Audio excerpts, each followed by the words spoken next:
방조사기 특별대책위원장을 맡고 있는 맹성규입니다. 방금 법안 소위에서 법안을 의결을 했고요. 내용을 간단히 말씀드리면 크게는 이제 두 가지입니다. 피해자 대상 확대하고 피해자 구제 방법인데요. 당초에 정부 안에는 사기 피해만이라고 명시가 돼 있던 것을 저희가 5차례 회의를 거쳐서 사기성 깡통 전세까지 범위를 확대했고요. 그다음에 확정일자를 부여받은 근린생활 불법 시설물을 포함을 했고, 대항력 없는 사기 피해자, 즉 이중계약이나 신탁 사기 등에도 사기 점유가 돼 있으면 사기 피해자로 인정을 받았습니다. 다만 점유가 되어 있지 않고 계약이 유효하지 않은 입주 전 사기에 대해서는 피해 대상자로 인정을 받지 못했습니다.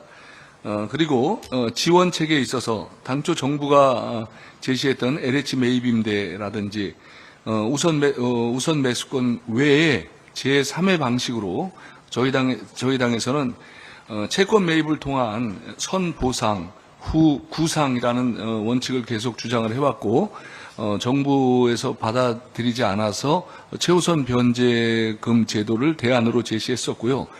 그나마도 정부는 받아들이지 않고 제3의 안으로 최우선 변제금에 상응하는 무이자 대출을 해주겠다.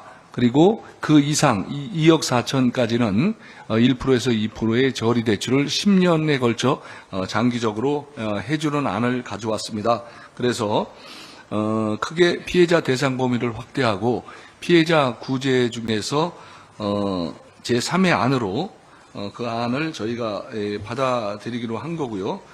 추가로 이제 몇 가지 아주 의미 있는 이제 절차가 있었는데요.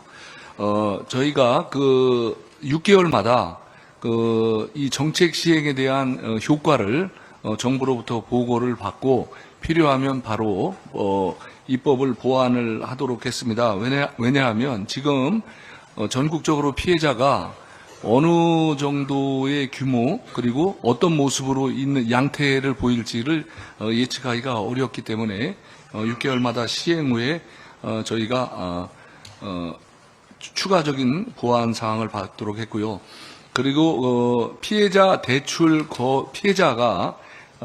일정 사기를 당한 금액의 대출로 인해서 추가 대출을 거절하지 않도록 5년간 신용정보 기록이 남아서 대출이 거절되는 것을 방지하는 조항도 추가를 했습니다.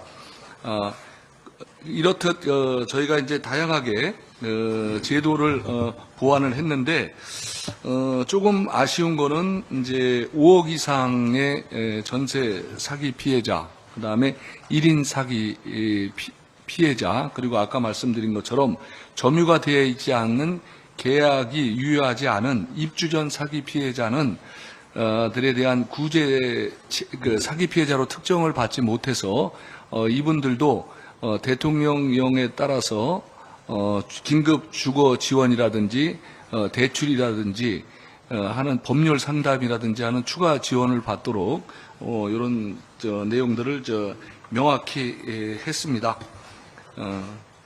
이상 개략적인 지원 사항에 대해서 말씀을 드렸습니다. 제가 협상을 이제 정부 여당하고 협상을 진행하는 과정에서 이제 소회를 좀 한 말씀 꼭 드려야 될 것 같습니다. 이제는 국회의 시간에서 국토부의 시간이 되었습니다. 특별법을 포함해서 전체적인 지원 방안에 대해 구체적인 세부 사항들을 정부는 국민들에게 공개하고 이해를 구해야 합니다. 피해자에게 실질적인 도움이 되어서 삶의 희망을 가질 수 있도록 국토부 심의위원회가 좀 더 유연하게 신속하게 탄력적으로 운영되어야 합니다. 이를 위해서 관계되는 기관들 간의 협조, 협력 체계 구축이 무엇보다 필요합니다. 또한 특별법 시행 후 6개월마다 지원 정책 시행의 모니터링을 통해 필요한 보완 사항을 즉시 고쳐 나가야 합니다. 그리고 다시는 이런 일이 발생하지 않도록 보증제도, 공인중개제도 등을 조속히 개선하고 악덕 임대인들이 사회에 발을 붙이지 못하도록 엄벌에 처해야 합니다. 다시 한번 희생자분들과 유가족께 위로의 말씀을 드리고 희망찬 예측 가능한 사회를 만들어 가겠다는 약속을 드리겠습니다. 여야 의원님들을 비롯한 정부 관계자 모든 분들 수고 많으셨습니다. 감사합니다.